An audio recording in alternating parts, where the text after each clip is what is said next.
Hello, welcome back to Elise Reads and Speaks. Today I am bringing you my vlog for my book club picks. If you didn't watch my previous video about my book club, they each picked a book specifically for me. I don't know who picked what, and I was just gonna read them all and declare a winner. I am thinking that I will buy the winner a drink, okay? I know one of you is pregnant, so, you know, I'll buy you a Shirley Temple if it happens to be you, okay? So if you did not watch my previous video about my book club, I strongly urge you to go back and watch that one because I go through synopses of each book, which I really don't do in this vlog that's coming up, so you might want a little more context. Plus, I talk about the people that picked a book for me, so maybe you have some guesses, even if you might not know these people, about who picked the right book, who picked the winning book. All right, so at this time, I have already read each and every book, but I did film myself as I was reading them. So I'm going to show you my vlog first, and then I will check back in with you to declare the winner. Why did I trust you? Why did I trust you? You each told me that you were going to pick a book that you thought I'd enjoy, and one of you thought I was going to enjoy a 24-hour audiobook. Okay. So I've listened to 4 hours of Mistborn, and I mean, like, it's not bad. It's not bad. The plot is somewhat interesting so far. It's just that there's a lot of description, and that's not my thing. I like you to, like, say what you mean, get to the point, and let's get on with it. So it's a lot of description. Although there are some things that are interesting. Like, I like the all or nothing. Like, I guess Mistborns, they either have one power, one ability, or they have all 12. I think it's 12. And I like that idea. Like, there's nobody that has 2 or 3 or something like that. Like, that was kind of cool.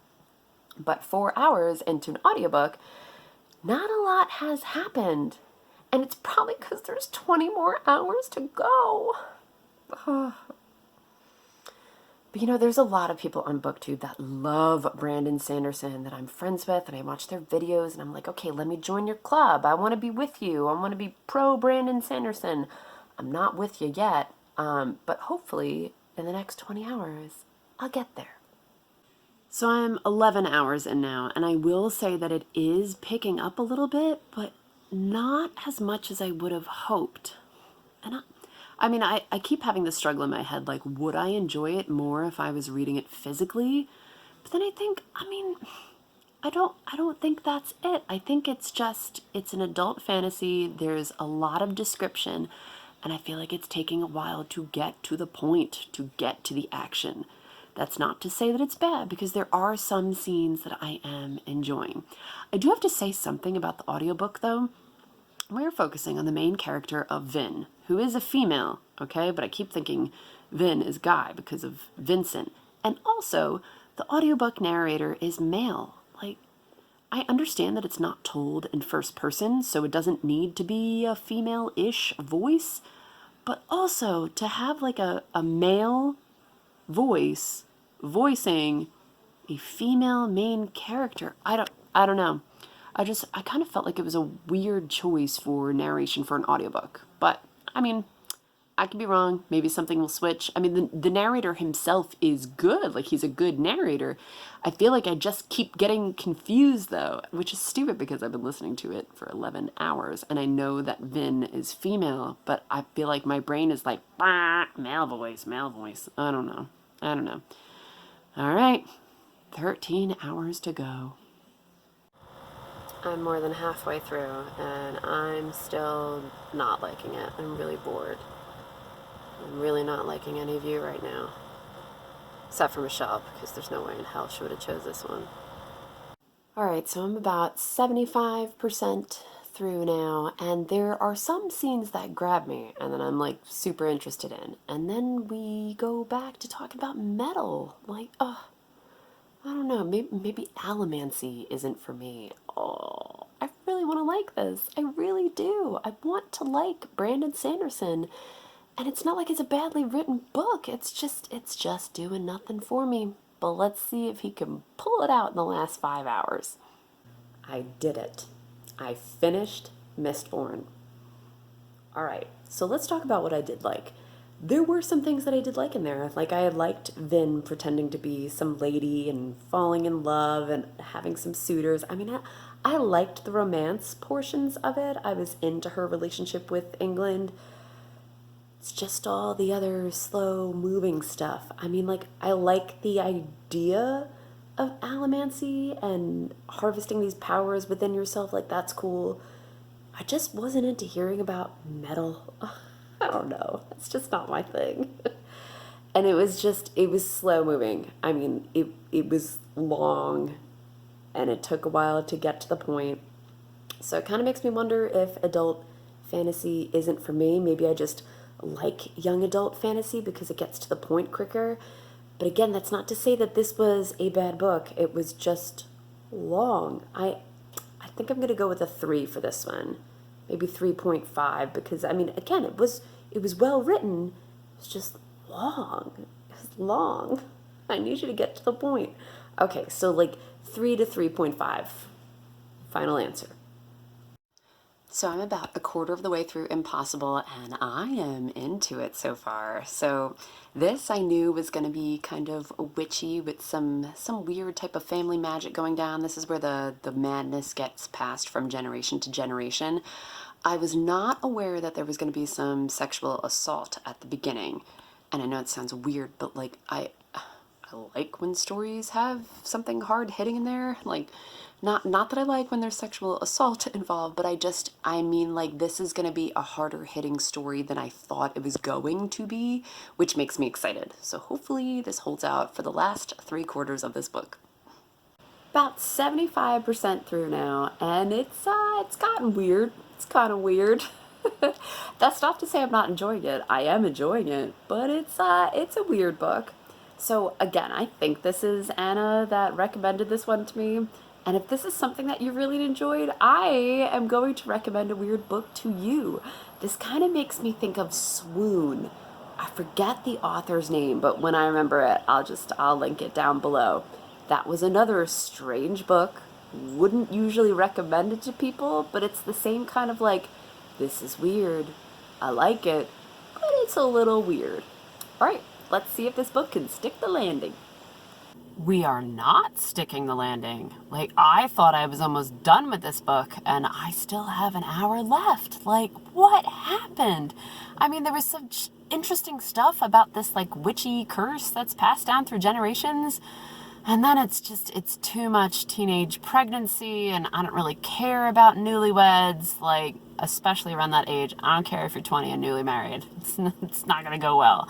Oh, man, I had high hopes when I started this. You saw. I, like, started, and I was into it, and I wanted to see what was going to happen next. And I feel like it's really gone off the rails. Ugh, disappointing. I finished, and unfortunately, it did not really suck me back in, which sucks because, like, the beginning was really good. I felt like it was laying some good groundwork and I was interested for this generations old curse, you know? And, no, it was like once she got pregnant and then the marriage and I don't know, it became more a story about young marriage than it was about this curse. I was hoping for more witchiness. I was hoping for more of this elven king, you know, in Scarborough Fair. And it lost me. It started losing me about halfway through, but I thought it was gonna pick back up once, you know, that boring stuff was finished with. But it just kind of dragged on. Bummer. Bummer. Another 3-star book. So that's 2 books, 3 stars. Okay, let's just hope the next one's better. Okay, I'm an hour and a half into Reboot, so I think I'm like 20%. Dude, this could be it. This could be the one. I already get like the feelings and I'm already totally into it. Oh man, please be good. Please be good. It's not the one. It's not the one. Just finished Reboot, and this is another 3-star read. I swear, like, I feel like I'm in this 3-star rut. That's 3 stars for Mistborn, 3 stars for Impossible, and now it's 3 stars for Reboot. You know, you saw me. I was very excited when this started. I I hadn't read something like this before.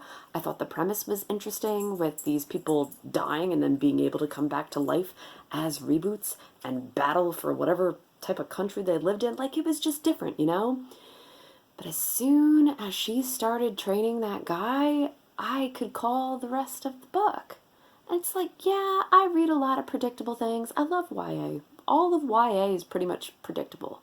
But there was just nothing. There was nothing in here to grab me, which is very disappointing because I was really into the beginning, which is why I went with 3 stars. And the relationship between them was cute. I mean, even through the end, like, it was a cute relationship.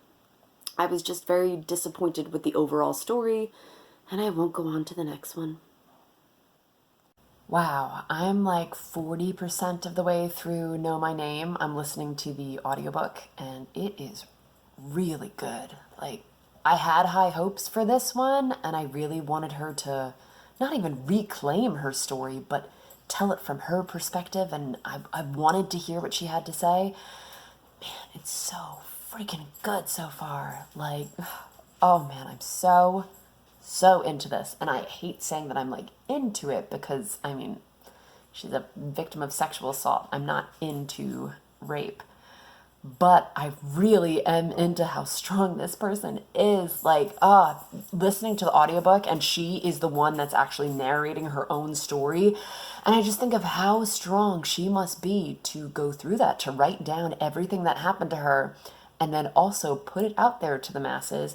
And not only that, but also tell her own story by narrating it on the audiobook. Like, I can only imagine how hard that must have been.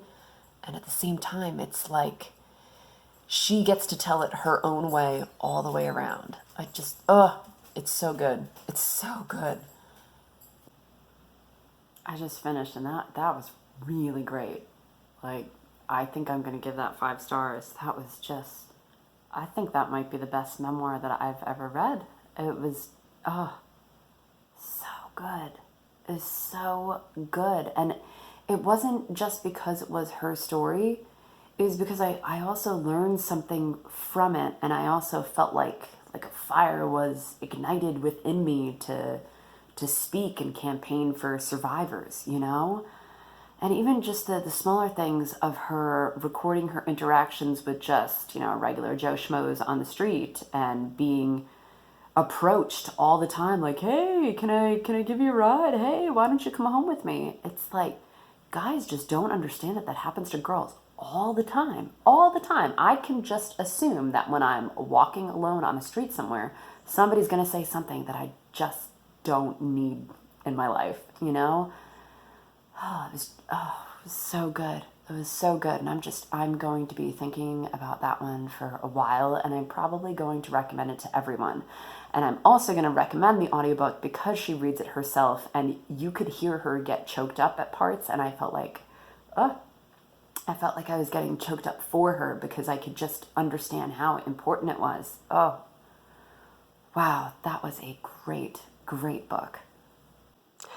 So I quickly went through the Chloe Snow's diary, and that was really cute. Like, it was a fun, fast read, told in diary form, so you're just reading journal entries. It's not like, you know, chapter 1, chapter 2, that kind of thing. Dude, that was super cute. I'm going with 4 stars for that one. Like, it's probably more of a 3.5, but then I just think of the enjoyment value, and I'm like, you know, I really zipped through that one because it was like a nice palate cleanser, and it was cute. It didn't make me laugh out loud like Emma Nash. Like, Emma Nash and Chloe Snow are kind of similar in story structure. But Emma Nash just had that British humor, and that one really makes me laugh. And when I think of it that way, I'm like, okay, I didn't like Chloe Snow as much as Emma Nash, but I enjoyed some stuff in there. Like, she's doing a musical in high school. She's doing The Sound of Music, and I mean, I was the theater kid in high school, so that just kind of spoke to me. So whoever chose this book for me, very smart. Very smart choice, okay? I'll give it to you. I feel like you really thought about me and chose this book specifically for me. So I appreciate that. And not just that, I thought that there were other really good things in here. Like, she's kind of having like a sexual awakening. You know, I wouldn't say sexual, I guess, because she's not having sex, but she's finally like getting these hormones when she's in ninth grade. And like, you know, I wanna hook up. I wanna make out with boys. And she's thinking about sex. And I just felt like that was really realistic. I remember ninth grade. I did not make good decisions in ninth grade. So I felt like Chloe Snow and I were kind of on the same wavelength, and I look back to ninth grade and I cringe, and I'm sure that Chloe Snow would look back to ninth grade and cringe. So I just felt like completely realistic from a high school point of view. And I think that was a solid YA written for the YA audience. Like, that was good. That was good. I enjoyed my time with that one. I did not like it as much as Know My Name, so that one is in first place right now. And I have one book left to go. All right, Grass, it's on you. Who will be the winner? So I finished Grass late last night, and that was really good too. Like, I can't decide yet what I'm going to give that one. Man, I felt like I learned a lot from it. I had no idea that there were such things called comfort women. It's not something that I ever learned about, and it's atrocious, but at the same time, I felt like it was told really well in graphic novel form. Like, I like to read stories that, when they're in graphic novel form, that the graphics add something extra to the story, and I really felt like the pictures in Grass did that. Like, it definitely added to the story. I felt like it packed a bigger punch than it would have had it been told in novel form. Man, that was really great, too. Okay, so between that and Know My Name, all right, I'm gonna need to think on this. Okay, so that was really hard. I was back and forth for a bit. I really needed to mull it over, but I feel that I have a winner, a true winner. The second place is not far behind though, so if you get second place, know that your pick was really up there for me too, all right? So my winner of the book club picks is Know My Name by Chanel Miller. All right, I did tell Anna to text me or email me with who picked what, because as of this time, I don't know. I still don't know. But I really believe that my choices in the previous video are correct. I strongly believe that I'm correct with who chose what. So at this time, I'm gonna look at my email because she emailed it to me. So I have not seen these results yet. So let's see if I'm right. Okay. Oh, I hope I'm right. I just like being right at things, you guys. Okay. First one. Anna chose Impossible. I knew that one. Oh, and she did text me because I mentioned something at a book club the other night that I was like, all right, yeah, they don't give any trigger warning because there is a sexual assault that happens right at the beginning of the book. And she misunderstood and she was like, I'm so sorry that you were triggered. And I was like, no. I mean, it wasn't a trigger for me. I'm just saying if that is a trigger for somebody, it needs to be said. It needs to be a warning, but I'm totally fine. So I did know that Anna chose that one because she texted me afterwards. Erica! You chose Know My Name! Oh my God! You won! You won! Erica, you won! Oh my gosh, you were my wild card, okay? I thought you were choosing Chloe Snow. I'm so happy for you. Okay, let's see who chose what else. Katie, Reboot, knew it.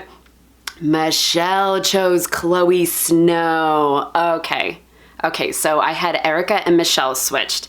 Tatiana chose Grass. I was right about that one. And Jess, you chose the 24-hour audiobook. Well, it's a good thing that you are not getting that alcoholic drink from me. Erica, congratulations. You are the winner. Know My Name got 5 stars and is the winner of this journey. I should make you like a little badge or a little trophy or something to present at book club. Okay, anyway, this was so much fun. We're gonna plan to do this with my book club pretty often, even for the people that don't have booktube channels. We're just gonna like throw our choices in the ring and they're gonna read each one, and then like at another book club meeting they'll say which one was the best. And it's a fun way to like have people choose books specifically for you and see if somebody knows your taste more than you think they do, which in this one they did. Like Erica we really don't agree on much, do we? Like really not much. And this was a very exciting conclusion. All right, that's all that I've got. Thank you for tuning in to Elise Reads and Speaks, and I will catch you next time, guys. Bye.